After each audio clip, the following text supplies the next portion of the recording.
Hi, today on the Doctors Who podcast, we cover chapters 9 and 10 of Mistborn, The Final Empire by Brandon Sanderson. You will hear a summary, and then you'll get to hear our thoughts, our questions, and as we try to figure out what happens next, you can follow along and see if we're right or we're wrong.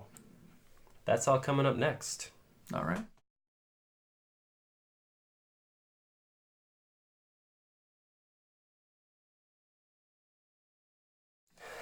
All right.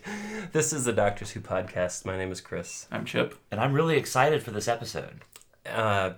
Yes, me And too. he's also Brian. Right. I'm also Brian. Oh, yeah. Yes.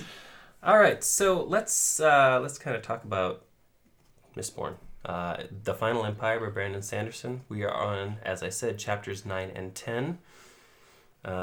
Chip, you have a summary of what we read, right? I do. So, Chapter 9. Vin and Kelsier spar in a training match, playing cat and mouse. Vin returns to the Reno estate and gets her hair cut. During the haircut, Skaa tells Vin about another of his religions, Trailegism. It's the fifth that he has pitched. When questioned, he admits to knowing about 562 more religions. Vin is also quizzed over her noble cover, because she's going to be going undercover to some balls and some events within the noble or the aristocracy of Luthadel.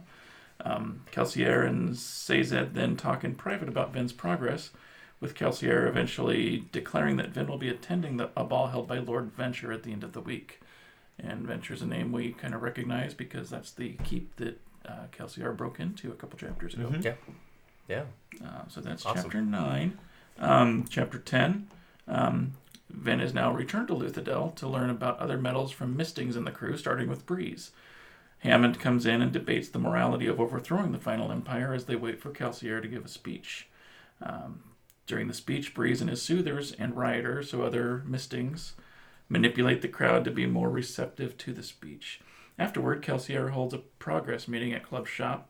Before the meeting, Kelsier requests from Skaa to hear about a religion with power. Skaa tells Kelsier about Jayism, and Kelsier asks Skaa if there's a religion that includes the slaughter of noblemen as a holy duty. Mm-hmm. Also, before the meeting, Vin and Spook talk about Marsh, who is Kelsier's brother. The meeting ends when one of Hammond's soldiers informs him that the Steel Ministry has discovered the lair previously belonging to Cayman, the leader of Vin's old crew. Awesome. Thanks, Chip. Cool. Sure. Before we jump in, we've actually gotten quite a few pieces of feedback and comments on the last two videos we recorded. And we wanted to take a few minutes just to touch on those because we do value the feedback. Absolutely. And we are extremely grateful that you've taken the time to do so. So, again, this is over the last two episodes. Spencer Miller has pointed out that, as clarification, Adium is not the 11th metal. I was confused on this. Oh, sure. I'm too. I So, felt like the way it read it was. yeah. Good. And he does point out that it was a little vague. It's known and understood by Kelsier, at least in its mechanics. It's incredibly rare, valuable, and powerful. The 11th metal is something Kelsier discovered on his travel, and he's not really sure how it works or what it is. He suspects it's a weapon the Lord Ruler has suppressed. So that is good, because I think we all missed that. Oh, Yeah, and it kind of lends more foreshadowing or some ominous tones to what's to come if there are more metals out there that we don't know about. If there's the 11th, maybe there's a Right, yeah. 12th or 13th. you never know. Yeah. So, and then Ryan Wilson has said he was glad Spencer clarified the Adium 11th metal thing. He said it's actually the 10th metal, and all 11 are discussed at some point. Adium is valuable because it's rare, and the Lord Ruler does not allow much of it to go out of his control. Mm-hmm. Another point of clarification, mistings can only burn one metal. So, for example, Clubs is a smoker who burns copper. I was kind of under the impression that they could burn their partner metal as That's well. what I kind of thought too, but I but- didn't realize that so it was that, just one of the again, two. Thank you, Ryan, for pointing that out. And then Ryan did have one question for the three of us. it hasn't been mentioned yet, but what do we think about the quotes at the beginning of each chapter as well as the prologue? That's a really good question. And I read those, I read back through some of the prior chapters, and I get different voices. It doesn't sound like the same person necessarily saying them, but I think in these chapters, I think one of them was something about the being too prideful or arrogant. And, I keep thinking, well, is this like Kelsier's reflection afterward, thinking back on what's happening in this chapter? So who is saying that? Yeah, and I kind of thought maybe it's the Lord Ruler, that it's from some that's history a that they great thought. captured him. And I did read somewhere where Brandon Sanderson himself talked about those snippets at the beginning of each chapter and how he didn't want it to be like Dune, where it was just exposition about things that are happening in addition to what's going on in the chapter. That he said that if you pay attention to them and kind of read through them, that you can kind of get hints to where this whole story is going, which kind of makes me want to go back and read them all again. Oh, yeah. Well, and that's a great segue, because what it really reminded me of was Dune. Mm-hmm. Like at the beginning of the chapters, you have Princess Irulan in her, what is it, the Chronicles of Muad'Dib or something like that, where she's like recounting his life and what he's done. And that was kind of the impression I got, so it's interesting to know that he's kind of trying not to trying do the same not thing to do that, there. Yeah. But I think it is a great question, and I think it's something we're going to be paying a little bit more attention to going forward because of that question. So thank you, Ryan. I think it might be fun to just go and revisit that for some future episode as we get further into it, to kind of see where it's going, kind of how it's building. And then the last one that I wanted to touch on was from Composteria 7. He mentioned that the ambient noise that we had in the background was a little distracting, and you'll notice that it is not here again for the third episode in a row. Wow, so we are listening to our listeners. Right. Well, that's good. That's fantastic. Viewers. Yeah. Hopefully they're viewing, but If only Congress would do the same. No. I'm not getting political. Don't politicize it. I'm done. Danger. Right. Robinson, danger. And then he stated that Kelsier is about 38 years old at the beginning of the book, and Vin is around 15, just to give a frame of reference to the age gap there. That helps, because I don't think I kind of had Vin pegged somewhere in that middle teenage range, but Kelsier was hard to kind of narrow down to where he might be age-wise. Right. And then the last point he, or she, I guess, I'm not sure, mentioned was that Sayzed would be Sayzed and not Sazed. So it's like Sayzed. Mm-hmm. So I've been going like with Sayzed almost. So I'm going to try to bring that in a little bit. Yep. And then the last one was from a user, and I'm going to pronounce the name incorrectly. It's ZYTX. It's Itzelplick? Oh. You're on the right track, I think. Okay. And he just noted that, or she, that they love how we pronounced Kelsier's name. And I think that goes back to kind of our first episode, Chip, where you mentioned that it was like almost a French. Typically French, type of thing. Yeah, and you can see that with like Lord Reynaud and some other names in here. So. And then another thing I wanted to do was we talk about these different locations. So we've got like Luthadel, and we've got Felice, and we've got like the pits and things like that. So it's kind of interesting just to see where those things are in relation to, especially because Vin and Kelsier are like going between. They're covering a lot of distance. They are, yeah. So what I've got up now is a map.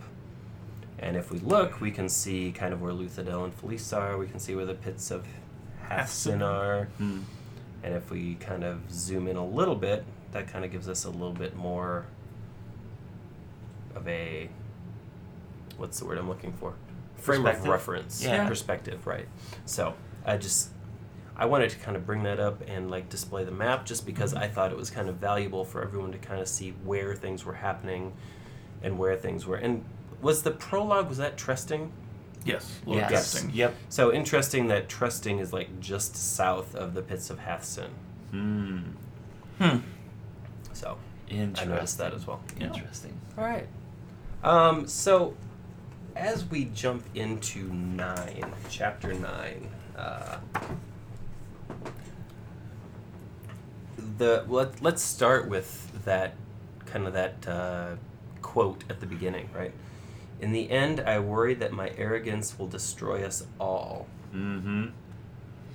So I hadn't considered this was anybody but Kelsier. Oh yeah. So your thought that maybe it was the Lord Ruler brings about like a whole new meaning for Or it, is it right? then? I mean, Right. see- It could be anybody, but depending on how. But I could but see right, somebody this being, like, becoming of age severely for Vin. underestimated the situation. Yeah. Right. So I just thought that particular line from there was pretty interesting. Yeah, I would agree. I think it's interesting too. So this is the beginning of part 2, which is Rebels Beneath a Sky of Ash. And I think the passage of time is a couple of months That's what from it feels like for me. the beginning. So, Yeah. so one thing I noticed through this chapter, through the 2 tonight, they really talk a lot, or Sanderson kind of puts a lot of seeds in there as to how quick of a learner Vin is, how quickly she's picking up allomancy, how quickly she's becoming a part of this crew, and you can see her self-confidence start to change just a little bit. So her character growth, although subtle, is very apparent, at least in these 2 chapters. And that's kind of something I pulled out too, because in one place she says that, like from an allomancy perspective, that it all feels right, indicating that something about her we don't know makes her special. And then later, I think when Kelsier is talking to Zed, Kelsier says Vin instinctively uses the first 4 metals that he's taught her. The steel pushing match, she weighs half as much as Kelsier, but she gave him, quote unquote, a decent pummeling. Yeah. And then Kelsier noticed it, or mentioned that it took months for him to get to that level of mastery. So maybe it's less than a couple of months, maybe it's a few weeks, right? Sure. But there was a length of time between the 2. One thing I do like about this is the fact that they allowed some time to elapse, whether it was a month or a couple weeks, but it just felt more plausible that way, because you shouldn't expect someone new to allomancy just flip a coin and snap their fingers and be able to do all this. Unless you're Rey in The Force Awakens. Exactly. That's true. One thing I also found when kind of between the last time we recorded and this, as Brandon Sanderson actually has annotations for each chapter in his book that he's posted on his website. So he kind of talks about his thoughts and the process and different things that he's trying to do with the story. So he does mention that it's more months and not days that have passed. He doesn't necessarily say that it's 2 months, or maybe it's a couple of, like you said, maybe a week, a couple of weeks. But he said it's kind of important to the story of the heist too, that this crew, you just can't assemble them and have them run off and do their thing. There's got to be time to kind of build this army and to put these plans in place, and to have Vin, get ready to infiltrate the aristocracy of Luthadel, which is part of the part that she's playing. So I thought that was interesting too. One of the things when they were, because they're out training nightly and they're out in the street, and one of the interesting things that I found was that, like, they don't have to worry about causing disturbances at night, because the Skaa are afraid of the mist, so they won't. So they're not going to be out, and any nobles that hear them are going to assume that it's a Mistborn from one of the noble houses, and they're just going to be like, nope, not touching it. So they almost have this advantage, because they're basically these 2 rogue Mistborns that are running around that nobody really knows about. Yep. Like their presence is not known at this point. So they do have that advantage. Yeah. So, yeah. I also like how we talked about how, Vin is gaining some confidence, but she still has some inner monologue in here, and she still kind of hears the voice of her brother, where she's not completely trustful, but she's gaining the trust, starting to trust the crew more. But she also says things like, she still prefers to be hidden in the shadows, or to be kind of unseen. And Well, and the fact that she even contemplates a couple times, she has the 3,000 boxings still, and she could run at any point if she wants to. So she is. It's amazing how much she is trusted by Kelsier, that she is just her own free person, essentially. Well, and it even says, and I don't remember if it's in chapter 9 or 10, that she's staying because she sees this group that he's assembled, and they seem to trust each other, and part of her doesn't believe that it can last, and she wants she wants to see if they trust each other through the entire operation. Yep. Another thing that I thought was kind of interesting is that Sanderson really seems to start to build Sazed's character a little bit more here, where there's a lot more knowledge, and there's hints that he may not be an Allomantic, but there's something about him that he's got some sort of powers or abilities that we don't know about yet, and he's got all this knowledge of things in his head, and I think it's this chapter, the next one's the first time they mention him as a keeper, and the keeper of all these things that are important to and how the Lord Ruler fears keepers. Yes. If the Lord Ruler knew there was a keeper in Luthadel, he would lose his mind. I almost wonder if it's like some sort of old magic. If there's Allomancies, the New World magic, but there is an older magic that supersedes it. So even though he's not Allomantic, he might have some sort of word or some sort of phrase that gives him power. And I noticed in the kind of the little snippets at the beginning of each chapter, there are some that talk about Terracemen, which is what Sazed is. They don't mention keepers specifically, I think, in the little chapter prologue, but they do mention Terracemen and that they can be dangerous and violent and some other stuff. Yeah. So, I'm curious to find out more about his character and kind of what role he's going to play. Yeah, well, as we go forward here. And a direct quote from the book is Sazed says, I think that, or maybe it's Kelsier, but they're not an Allomancer, quote unquote, but something else. Yeah. So, yeah. And I think there's a reference to the Ascension somewhere in there. Yeah, there is. Yeah. But I don't. That escapes me. I don't know where. So. But I like kind of going back to the whole kind of nature of these two. A lot of this is based on Vin's training and her kind of learning these abilities. So, chapter 9 I think is pretty heavily focused on her and Kelsier. And then chapter 10 is where she's meeting with Breeze, right? Breeze, yeah. And kind of learning that, hey, because she kind of goes in skeptical, like, what's this guy really going to teach me? He only knows one basically, she's like, Kelsier is offloading me because he doesn't have time for me. Yeah. But as she starts to see and learn that, hey, it's not just about being able to use the metals. You got to be able to read people and know how you want to manipulate them before you can even use your Allomantic skills to manipulate them. So. Right. Well, and she made the comment with the soothing when she was like reaching out and able to kind of detect what Breeze was doing. Yeah. That Kelsier's soothing was blunt, like a and punch this to the gut is almost, this is hey, subtle and finesse. Yeah. So then at that point she's like, oh, okay, I see what he was talking about now. Yes. But it lends to her character because she doesn't trust, right? Right. She's never been able to trust, so she's, she assumes. I think she assumes the worst. Yep. Instead of assuming positive at 10. Yeah, where Kelsier is very optimistic and positive about things. Vin is kind of the yin to his yang type thing. So. Yeah. I thought it was kind of fun that she was able to sit in on the recruitment of the army. They're trying to persuade people to join the cause. And so, to see some of her fellow, Skaa out there and actually, volunteering themselves, I thought that was kind of a cool moment where she got to see from behind the curtain, how this process of recruiting actually goes. And it gave us a good sight into it.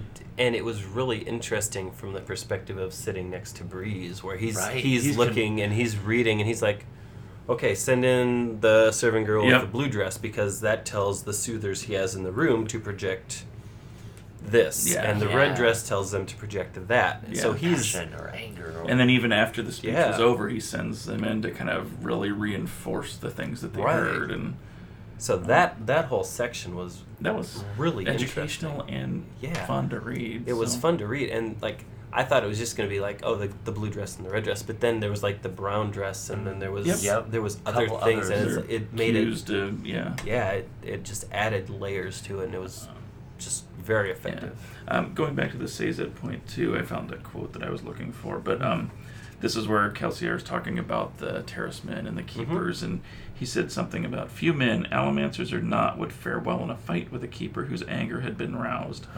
That was probably why the Ministry had hunted the sect virtually to extinction. So again, I think there's more to Sazed than we know yet, and think he's going to be an interesting character to follow. Yeah, definitely. Yeah. Can't wait. I know. Awesome. All right. So, is there anything else we needed to bring up? I'm trying to look through my notes. I love the comment or the quote or the question that Kelsier asked Sazed about, are there any religions on your list that involve the slaughter of noblemen as a holy duty? Yes. Because he's definitely got a bone to pick with the nobility.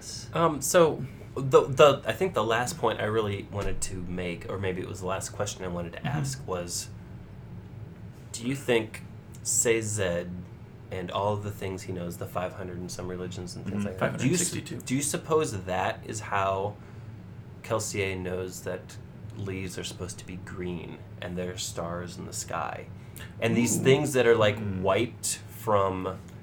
Yeah, because there was some comments on that when Vin got to Felice, wasn't it? That the flowers actually had some color, and the gardens were kind of an important thing. 'Cause I think we talked about that prior episode, but I hadn't thought about how Kelsier would know some of the stuff that what tree maybe. So that was just a because I think that Sazed talked about that he keeps the information, and it might be in a chapter upcoming, one of these.